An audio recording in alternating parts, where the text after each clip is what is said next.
The Philadelphia Phillies have made a big signing. It's Trea Turner, 11 years, 300 million with a full no trade clause. It's a big deal.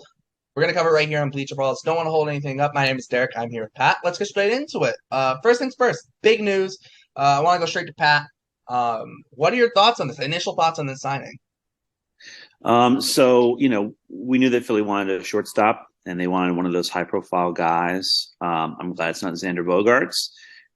We talked about this on our podcast episode that came out this morning. Trea Turner was my number two. If Xander couldn't happen, kind of hoping Trea to Philly, leaves Xander more likely in Boston. But for Philly, you're right. This is massive. 11 years, 300 mil. I mean, this is a guy who's 29. Derek's going to have to check for me. He's a shortstop now. What is he going to be in 11 years? Dombrowski, he just doesn't give a shit, man. I mean, he knows that he's not going to have this job in 11 years. It's not going to be his to clean up. It's not going to be his to deal with. Obviously, he's gotten the AOK from upstairs, but he doesn't care what happens in terms of Long-term impact from this. Yeah. He figured that out with the Red Sox. He wasn't there by the time the impact happened. Right. What's the 38-year-old Trea Turner going to be? We're going to have no idea. He doesn't matter to him at all. Yeah, he'll be 30 on June 30th. So okay. Yeah, he's going to be, 40 in the last year 40 of this when deal? This contract ends. Yeah. Yeah. Exact. Or actually, I think 41, when this contract You're ends. signing a 29-year-old shortstop to be whatever he's going to be at 40, 41. Yeah, with no trade clause. And a no trade clause, so good luck moving him. Good luck.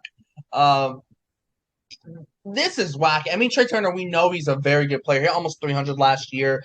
128 weighted runs created plus, 6.3 F4. Very good player. Don't get me wrong. He had 27 stolen bases last year. I think that'll bump back above 30 like it was in 2021. He had 32 stolen bases in 2021. I think the bigger bases will help him. Also, the pickoff rule will help him. It's a leadoff hitter for the Phillies. They've been hitting Kyle Schwarber leadoff, so now they can use an actual leadoff hitter in Trea Turner. They could even hit Trea Turner second behind Schwarber if they choose to as well. Not having Bryce Harper until like July. Getting a Trea Turner, being able to move Schwarber back in the lineup, I think will help them balance out that lineup a little bit. And then when Harper comes back, he'll be probably limited. It'll be limited to DH duty, I think. Actually, maybe Harper can come back earlier than July. I thought I saw July. Maybe someone said earlier. I don't remember. But whenever Harper does come back, right? That lineup is going to be that's going to be a very long lineup. Yeah, I mean, this being a team that was in the World Series just a couple weeks ago, they just got significantly better, I think. You're right. Kyle Schwarber, despite what a lot of the nerds say, should not be a leadoff hitter. They can do now what they were doing in Boston 2 seasons ago, where it was Schwarber and Kike and kind of doing just a 1-2 combo, depending on pitcher's handedness and things like that. But yeah, Trea Turner, I mean, he's a legitimate leadoff hitter. There are not a ton of those around. And he makes a team that hits a lot of home runs and doesn't do, he goes to a 3 outcome team, really. And makes them a lot stronger in every asset of the game. Yeah, and a team that desperately needed a shortstop as well. Right. Didi Gregorius was their shortstop heading into 2022, and Didi Gregorius, I mean, he's the worst defensive shortstop in baseball since 2016. It's not even close. Outs above average, he's got double the negative amount that the second worst has. He's outrageously bad defensively. Trea Turner's not bad defensively, but he's not elite defensively. He's not bad either. So gonna get good defense as well. I think that's a big thing. Also with the Verlander to New York news, this is a division that's not messing around. You got a couple teams you can pummel on, but the Braves, like we've been saying, for a while now on this show, are going to be good for a long, long time. The Mets obviously going all in, and now at the point I think we can say the Phillies are going all in. And they're not going quite Mets crazy, but they're doing something, and they're going for it. And it's going to be, another hell of a division race next year, I think. Yeah, I mean, this Phillies team is like the 2021 Red Sox team in the sense of like the 2021 Red Sox, they didn't win the division, but they went further in the playoffs than anyone in the division. The Phillies just did that. They didn't win the division, but they went further than everyone else did in the playoffs. I mean, they made it to the World Series. It's they made it to Game 6 of the World Series. So, take it how Against a you want. Houston team that's, pretty damn good, right? Yeah, So they exactly. did a good job, I think. Yeah, and also too, I know Trea Turner. He said that he wanted to play for a team that had their spring training facilities in Florida. Um, Phillies spring training facilities, guess where they are? In Florida.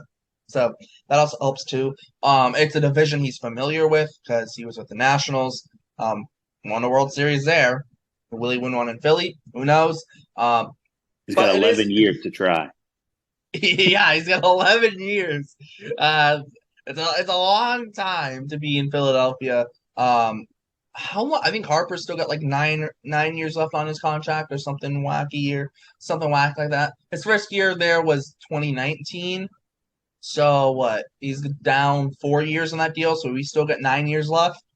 Um, this is the team of big contracts, just like Dombrowski always does. But I mean, the question is, how bad will this contract look at the end? I don't know because 11 years, 300 million. Because 11 years, 300 million, that might look good at the end, but it might not as well. That's the only thing I don't really know. But we don't want to take this too long. Um, my final thoughts are just I don't know anymore. Hopefully, the Red Sox keep Xander. I would guess you're on the same page as that. Yeah. And, I think to your point about contracts, it'll be really interesting to see how this affects what the other three shortstops get paid. I personally have put Trea Turner at the top of that class. I'm surprised that a lot of people put Correa there. Correa, obviously, that hefty AAV this past year and that deal with the Twins. This is a big contract. And for a guy like Xander Bogaerts, who wants years on top of the money, with, former GM Dombrowski giving it out over in Philly now, we're going to have to see. It's going to be it's unfortunate news in lots of ways. Trea Turner's off the board, and he costs a lot, and we're going to see how that affects the rest of the market. Yep, and the AAV on that deal is 27.27 million a year, so that's kind of interesting. Will he wear number 27 Philly? Who knows? I don't know. There's no deferrals on that contract. That is interesting. Philly's just going to pay it all. So yeah, they're going to spend money. That's interesting. And then the only question now is the spring. What do the Dodgers do? I know Mookie says he would like to play second. Who knows what's going to happen there? That'll be interesting, but that's for another time. I think it's a good place to wrap it up, though. Thanks for tuning in to Bleach Balls. Check all the links in the description. The Bleach Balls website, podcast, Instagram, and Twitter, plus all the crew's Twitters. Like, subscribe, hit the notification bell so you get notified whenever we post. Yeah, that's it. For Pat, my name is Derek, and we'll see you next time.